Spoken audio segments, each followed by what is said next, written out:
ఈ బ్రిడ్జి చంద్రబాబు నాయుడు గారు శాంక్షన్ చేసి కృష్ణా నదిలో ఫిల్లర్లు వేసి మరి కట్టడం జరిగింది.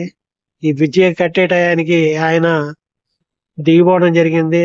తర్వాత జగన్మోహన్ రెడ్డి ఎక్కడం, తర్వాత ఈ బ్రిడ్జి ఓపెన్ చేయడం, మళ్ళీ ఇప్పుడు చంద్రబాబు గారి హయాంలో మళ్ళీ ఈ బ్రిడ్జి డెవలప్ చేయడం జరుగుతుంది. ఇంకా ఫ్లైఓవర్ బ్రిడ్జెస్ తో విజయవాడ రావాల్సి ఉండే, ఇంకా ఫ్లైఓవర్స్ బ్రిడ్జ్ వస్తే కాస్త ట్రాఫిక్ మనకి తగ్గుద్ది.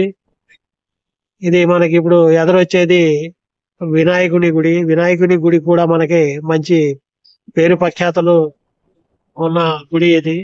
ఇక్కడికి చాలా మంది వచ్చి తమ పూజలు చేసి విఘ్నాలను తొలగించుకుంటూ ఉంటారు. వినాయక గుడి అనే పేరు మార్కెట్ లో మంచి పేరు ఉంది. ఎందుకంటే ఇది ఒక ల్యాండ్ మార్క్ గా ఉపయోగపడుతుంది. వినాయక గుడి దగ్గర అడ్రస్ అంటూ చెప్తూ మనకి ఉత్తరాలు కూడా అక్కడ వాళ్ళకి వెళ్ళటం జరుగుద్ది. వినాయకుడి సెంటర్ అని వాళ్ళు మనకి చక్కగా దర్శనమిస్తాయి. అనేక అవతారాల్లో ఇక్కడ వినాయకుడు మనకి ఆ పైన దర్శనమిస్తూ ఉంటాడు. చూడండి, ఇక్కడ ఎల్లప్పుడూ చాలా మంది ఇక్కడ వినాయకుని దర్శించుకొని కనకదుర్గ గుడిని కూడా దర్శించుకొని తమ పనులను మొదలు పెడుతూ ఉంటారు.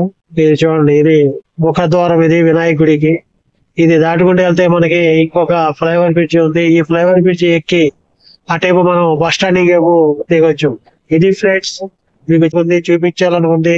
ఈ వీడియో మీకు నచ్చినట్టయితే లైక్ చేయండి, మా ఛానల్ ని సబ్స్క్రైబ్ చేసుకోండి, బెల్ బటన్ నొక్కండి.